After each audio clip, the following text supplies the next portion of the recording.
we're focusing a lot on timing of certain foods and explore different recipes. Also, I wouldn't take it as an excuse. There are lots of lots of things, but I would say start where you are first. Hello everyone, welcome to Choose Goodness podcast, brought to you by Simply Namdaris. Through this podcast, we bring to you nutritionists, wellness experts and fitness enthusiasts to help us maintain a balanced and a healthy lifestyle. I'm your host Hema. Our guest today is Shona Prabhu, who is the founder of Nutrify My Diet. It offers nutrition consulting and personalized nutrition plan for individuals and athletes. Shona has been a sports nutritionist for IPL team, Delhi Capitals, national men's and women's hockey team during Tokyo Olympics, and presently with Inspire Institute of Sports and BFSC soccer schools. Today we will be talking about crafting a nutrient-rich lifestyle with exotic fruits and vegetables. Welcome Shona, really excited to have you with us today. Yeah, same here Hema. I'm really looking forward to the experience that we're going to have today. So to begin with, let's talk about your journey as a sports nutritionist with Delhi Capitals and hockey team. So how is it different from the regular or the traditional nutritionists? That's a good question actually. So see, with traditional nutrition, we focus on overall health and usually look at the medical side of things. But when it comes to like sports nutrition, we're focusing a lot on timing of certain foods when they're getting into the body. How athletes are recovering, how their energy levels are on a day-to-day, because it's not that they could have like good energy just for one day. They need to have it through the year, throughout the week. And to maintain those levels of, physical capabilities and everything, we need to make sure that they're getting the right nutrition. Right? So it's a little more focused, specific. We got to choose the right combination. Some of these principles obviously apply even in overall, nutrition when we're working with the general population. But more importantly and more focus is given to it when we're working with athletes.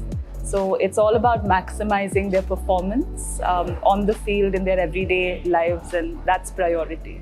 So we recently conducted a customer study across Bangalore and Hyderabad, and it showed that only 35% of people are purchasing exotic fruits and vegetables. So on a daily basis, we tend to use commonly known vegetables and fruits. How can we include more of exotics in the daily diet so that it is nutrient rich and we lead a nutrient rich lifestyle?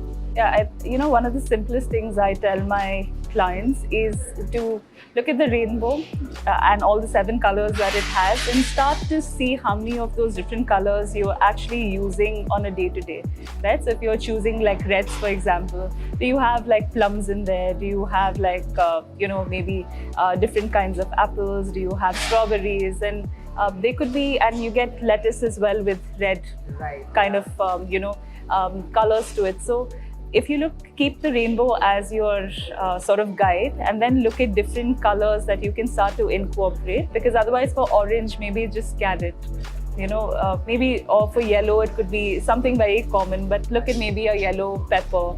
And then sort of that acts as a very, easy guide to add more and explore different recipes or attend more talks like this, right? So you'll have, when we are educating our customer base and our clients, then they get to know different things. Earlier times, the concept of seasonal eating was there. With changing lifestyle, that seems to be missing, resulting in more health issues and deficiencies. So what are your thoughts on that? I mean, there's always that concept of seasonal eating, but there are different seasons that are happening worldwide. And now with everything so better connected, we get produced from different places that are actually in season in that location, right? So it's all very reachable now, and access to it is far better, right? So it's easier than before to actually add more variety, more exotics, than it is before. So I wouldn't take it as an excuse, but stick to what's grown seasonally here locally. That's very important as well. But since the access to other fruits, vegetables, exotics are possible, we should incorporate the goodness of those as well. So what advice you would like to give our audience to lead a healthy and a balanced lifestyle? Well, there are lots of lots of things, but I would say, start where you are first, because when you compare yourself to somebody else who's maybe able to do a lot of other things, you might feel that it's very overwhelming to start these things, right? But the first thing is to clean up easy things, like start to eat more fresh produce, right? Even if you're ordering from out, there's always like freshly cooked foods available. There is access to salads and lots of other things. So eat more fresh produce. Read nutrition labels, right? Nowadays, not nowadays, it's always been there at the back of the food label. So instead of just looking at the front, read a food label. And that's something we were just doing with, products over here at your store, right? And there are lots of good options like that to choose from. Start to move, even a little bit, whether it's, just dancing every day, if that's something that you like, cycling or taking a walk with family. Make like physical activity once a week, at least a family thing, right? Do something that all of you like together, or if you're just a couple, do something that you'll enjoy. But start to move a little bit, because that's what our bodies really like crave, want. They're happy when you get it. Right? So those are just like very few steps you can take towards, getting into a much healthier lifestyle. Traditionally, people used to buy the fresh fruits and vegetables and eat it fresh.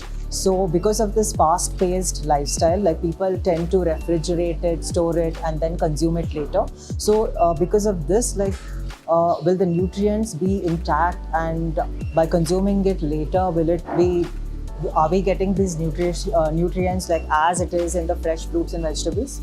See, to be very honest, this question really depends on how much time you have towards dedicating to food, right? Now, the refrigerator's purpose is to keep food fresh. Obviously, we're maybe overusing it a little more than it should be. But just think of a situation where, you're really busy, you're making the effort to cook, right, which is priority, but you can't do it every day. I would choose that over ordering from out every day, just because you can't put in the effort to cook every day. So in that sense, for someone who has to make that option, do I use a refrigerator or do I keep ordering food from out? I would choose a refrigerator for sure, right? I'm just being practical about it, right? And if you have the resources to, cook your meals every day or get fresh food, there's nothing like that. That would be obviously the first best option, but that's what I feel about it. Thank you, Shona, for sharing these valuable insights. I'm sure the audience also have benefited from this conversation. Yeah, thank you, Hema.